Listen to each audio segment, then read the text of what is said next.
Hi you guys, welcome back to your weekly recipe video. This is probably looking a little bit different, but Chef K is back and I'm super excited. So today we're going to be making baked oatmeal and we're replacing some of the ingredients from the recipe that we found. So instead of oil, we are going to be using a banana.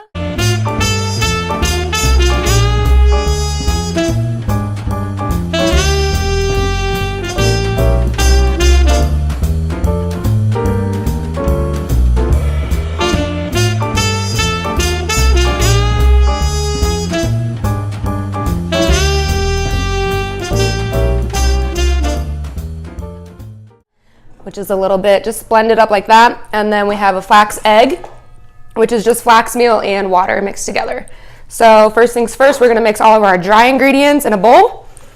And then we're gonna mix our wet ingredients in a different bowl. So it's kind of easy, but there's a lot of different ingredients in this. We're gonna do 2.5 cups of oats in our dry ingredients. These are just quick oats. You guys can use rolled oats if you want. I'm pretty sure you could probably use steel cut oats as well. You might just have to bake it a little bit longer. 2, 3, and 2.5. So all my oats are in there. And then we're gonna add a teaspoon of baking powder. And this is gonna help it kind of rise a little bit. Make sure it's exact. We all know baking, you have to be very exact. And then a teaspoon of cinnamon, a teaspoon of ginger. Ooh, it's a little secret ingredient right there. And then cashews. So I'm gonna use half the cashews now, and then I'm gonna save the other half to sprinkle on top. So we'll just get that going. Mix that in nice and good. Make sure the baking powder is nice and even. And then we'll just set this aside while I mix together the wet ingredients. So grab a different bowl. And then we're gonna do 2 cups of milk.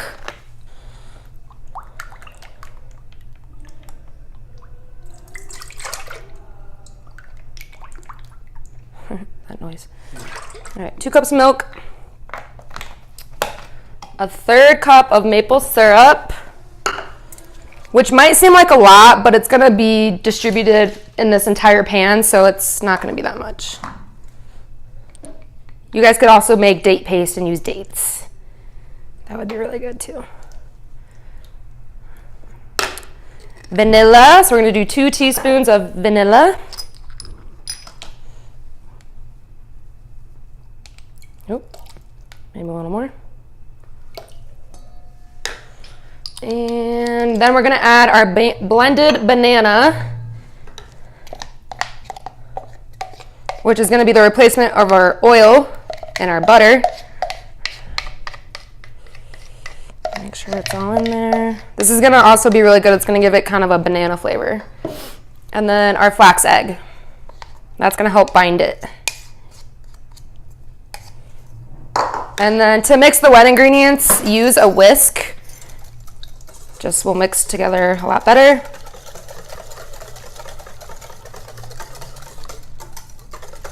And then I'm gonna add half of our fruit to the wet ingredients, and I'm gonna save half of it to sprinkle on top.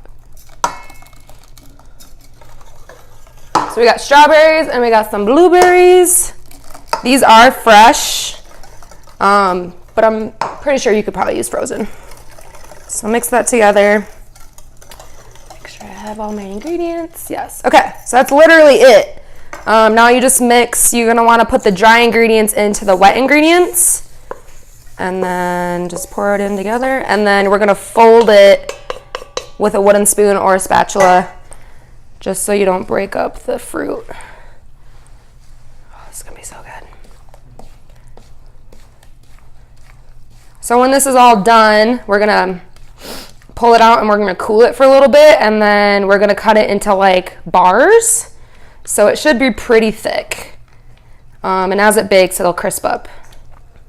Now, I lined my pan with parchment paper because parchment paper is everything. And then we're just gonna pour it into the pot or the pan. Spread it out nice and evenly. And you can always add like hemp seeds, chia seeds, different types of nuts. So I'm gonna use the rest of our cashews and I'm just gonna sprinkle them on top. That's gonna give it a good texture, a little crunch. And it's gonna get nice and golden brown on top. And then the rest of my fruit. I think peaches would be really good in this. I don't know why I just thought of that, but peaches sound good to me, I guess. And some blueberries.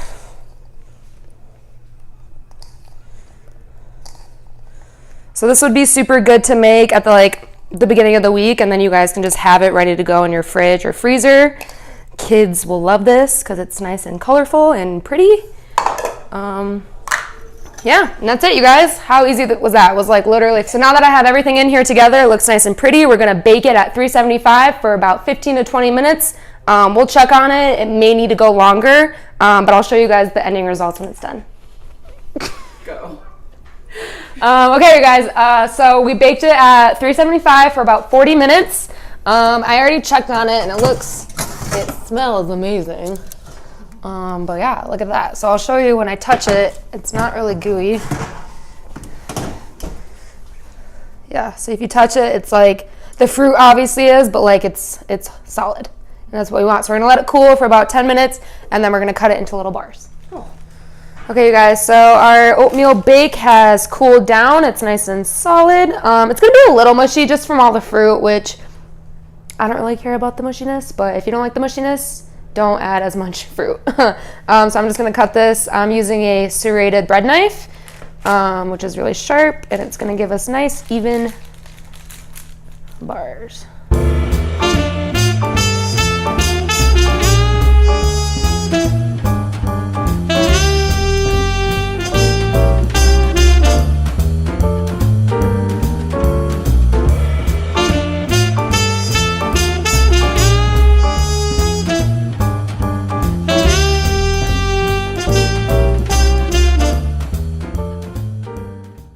And I'm a corner piece kind of gal. So look at that. Just like that. That's it, you guys. Cashew cream would be really good on this, like a sweet cashew cream. You can also drizzle it with more maple syrup or date paste. But yeah, that's it. Thanks for watching, you guys. We'll see you next week. Happy cooking.